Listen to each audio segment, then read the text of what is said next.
If everyone has access to essentially the same tool, what happens is very quickly the benefit of having access to that tool diminishes, it dilutes. Why? Well, because everybody has access to the same thing.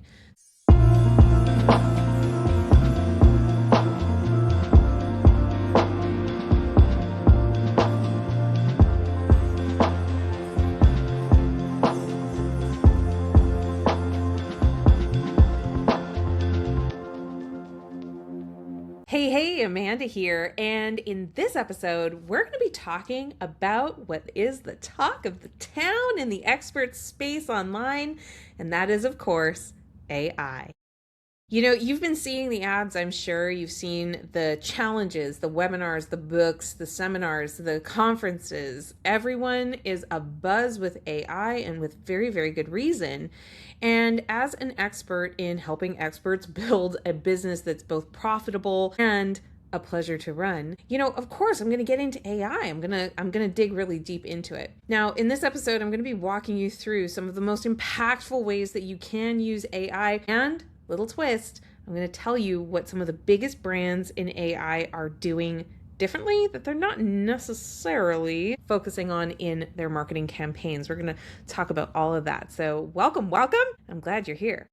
If we haven't met before, my name's Amanda Kaufman, and I'm the founder of the Coaches Plaza. I have helped experts for the past 7 years, especially, to have more efficacy with the systems they use to build relationships. So, of course, when AI came on the scene and became much more broadly and publicly available, I did not wait long before jumping in. And I wasn't really loud about it. I didn't do what a lot of people in my space did and just suddenly switch hats and I'm like, I am now the AI person. But that being said, I could really see the applicability of AI and I started using it. And, I've been running programs, coaching people, working privately as well as in a group context the entire time. And it's been so interesting to me to see how my clients have adopted AI themselves. And I would say that generally the uptake was kind of slow at first, and then all of a sudden it was like everybody was using it. And what's really kind of cool is it's improved their traction considerably.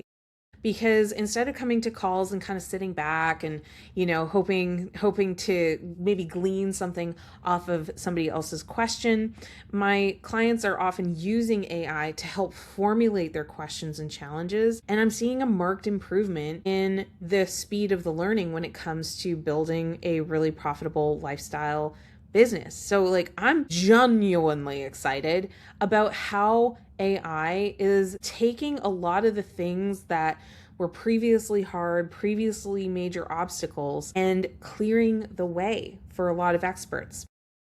Now, this is not going to be another one of those episodes where you hear all the tips and tricks of your favorite things. P.S. My favorite AI right now is definitely Claude. I also am kind of loving Gemini inside of the Google Workspace for any expert business owner. Holy cow. Both of those have saved me an immense amount of time. And I kind of love Gamma for doing, slide presentations and things like that. AI is showing up in a lot of places, whether you are selecting it or not. And I think that's really increasing the adoption of it. But what I really want to focus on today is what are some of the things that the gurus that are running the AI summits might not be including in their marketing. And the reason I want to bring it up is because there's using AI, there's adopting AI, and then there is changing the results of what you're creating in your business. And they are different. I recently had a group coaching call where we were talking about this very subject. And the thing I pointed out is that if everyone has access to essentially the same tool, what happens is very quickly the benefit of having access to that tool diminishes, it dilutes. Why? Well, because everybody has access to the same thing. It's commoditized. There's not a real barrier to access. And so the value of that is disappearing very, very quickly. So if you haven't started adopting AI, holy cow, do it now, because for real, it's become the standard very quickly. People don't write posts really with their fingers, hardly at all. And most of the content that's getting produced right now has at least had a touch of AI dashed into it. So, I mean, you can hold hard and fast that you're not going to adopt it, and that's fine, but it's a little like not adopting a cell phone. In the beginning, there were a lot of people that kind of held out, but now basically everybody has one. So, I think the thing that I'm not seeing in the marketing campaigns is I'm not seeing the bit where you are genuinely successful from using AI. And here's what I mean by that. If you look at some of the big heavy hitters in our space, Tony Robbins and Dean Graziosi are about to lead an AI summit. Molly Mahoney is an amazing coach, and she's teaching how to use AI with soul and to be able to like connect and relate with people really effectively with it. Onyx Singal is teaching people how to create content and create like video clones of themselves. But you know what they are all doing? Dan Martell's another one. He's talking about AI constantly in his content. And the thing that I notice about all of these folks is that they are still talking about it through video, face to face. So even Onik, who has a clone who is producing a lot of his short form content video, he's still involved. He's still directing the scene. He's still pushing the envelope. And that's a reality that I feel a lot of entrepreneurs and business owners maybe are missing, which is that there is no such thing as free lunch. There is no way to simply create something, set it, forget it, and walk away. And most of the marketing messaging that you're seeing about AI is appealing to your desire for ease, and it's appealing to your uncertainty about how it's going to all turn out, and it's appealing to your desire to be pain-free. You don't want to have inconvenience. You don't want to experience the pain of loss. And so I share all of that with you because AI is often being positioned as this panacea, like this thing that's going to be the cure to all things. And it is an incredible ingredient in elevating the content, the workflows, the things that we do. And we've used it extensively in my company to great effect. Like our team has gotten quite good at using AI to help facilitate more clarity, higher output and throughput, all of those good things. And there's no walking away. There's no like downloading your brain into something and then just turning around and coming back to find a bunch of money in your bank account. And, if I'm wrong about that, great, but I don't believe you. And the reason why I don't believe you is some of the world's best are, again, their personal brand is very much part of the marketing of what they're telling you about AI. So, all of that to say, AI is such a powerful tool for someone if they know how to use it. The thing you should never surrender is your vision and the feedback loops of what is actually being produced. You are a creative being. And what I told my coaching clients today in our session is that we think that people prefer perfection. And I mean, I've been on social media too. I know that people will have criticism for the smallest of your imperfections. But I have this theory that it's actually the imperfections or the flaws or the weirdness or the quirkiness that causes people to form connection with you. So I'll give you an example. I'm just thinking about like a podcast that I saw recently with Mel Robbins and Seth Godin. Well, if you've ever seen Seth Godin, he shaves his head bald and he always has super colorful, quirky glasses. Mel Robbins, she always has her hair blonde and kind of down a little tasseled, and she often is wearing her thick black frames. Are things that are unique representations of their brand. And I think like if you go a level deeper into the things that they talk about, the things that they agree upon, disagree about, all those little quirks, all those little differences are what help us tell the difference between the two people. And you probably have an affinity or a likingness of one versus the other. And it's probably going to be the person who reminds you of yourself the most that you're going to feel the most gravitation towards. But the way that you're able to make that discernment of the distinction is going to be the imperfections, the things that are not standard, not the average. And so if you want to be really successful as a coach and an entrepreneur, it's so important that you're able to disrupt the flow.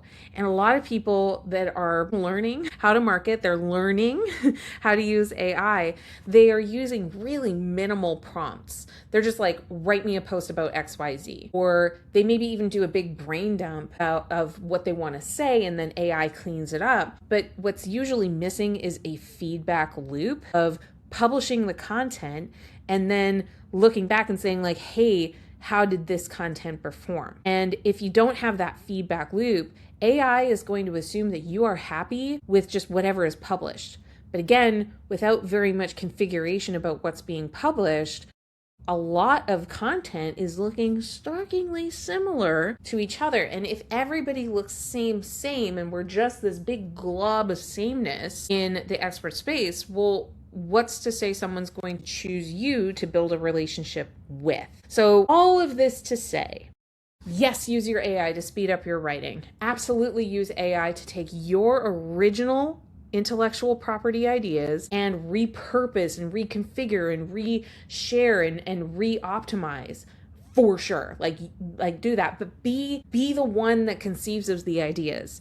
Be the creative director in your company. Be the one that makes the decisions about your personal brand so that you're personally showing up and not showing up as a super highly polished robot, essentially. It's one reason why I continue to publish content through YouTube without using an AI clone. Sorry, Anik. And that's like a personal choice. And if I was talking to him, I'm sure he would say, go you.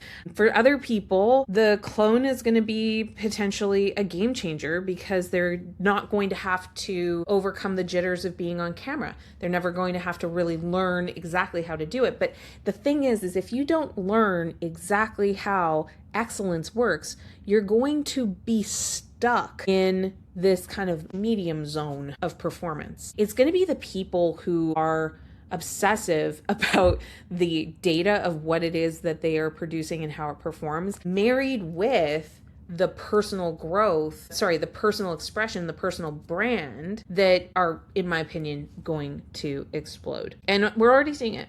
I've given some examples of personal brands that are using AI, talking about AI, because that's what the market wants to talk about right now. And it is still like, so I think what's going to become far more valuable in very recent times, if not right now, is the ability to have authentic relationship with real human being people. And so I'm seeing a lot of coaches are screaming from the rooftops, in-person events. Well, not necessarily. I do a lot of digital marketing. I do a lot of digital connection. I don't host live events right now. I attend some live events, but I don't necessarily host my own. And something I see a lot of coaches potentially falling into is thinking that your success is going to be like really far on the other side of making big risky moves, of hosting something super live when you don't necessarily have the foundations in place to benefit from it. And then the market's kind of like these 5-year-olds chasing this soccer ball. And so right now the soccer ball in the expert space is host live events. And another soccer ball is like build your AI clones. Definitely use it to speed your work up. Do not use it to replace your human touch and connection. Stay in the driver's seat, y'all. I think that it's a very exciting time to be alive. And I am so excited about the productivity unlock that a lot of us get to experience because we have tools like AI on our side. But remember, it's your heart to serve, and it's your desire to curate a experience that allows for change that drives all of us. We're all here to help to facilitate. So some of us are going to do it through building, our own custom AI tools. Some of us are going to do it through the workshops, like I was saying. Some of us are going to do it through group programs and memberships and live experience that way. Create, test, review, relaunch, keep going, and just keep learning. All right, my friend, thank you so much for joining me for this wee little rant, and we will see you again very soon. And don't forget, if you haven't reached out about the Experts Network, if you'd like to have real live interactive conversations about things just like this, make sure that you DM me the word expert at the Amanda Kaufman on Instagram, and I will send you some details about the Experts Network, and you can decide if that is going to be a great fit for you. All right, I'll put a link in the show notes too. Okay, that's what I have. We'll see you soon.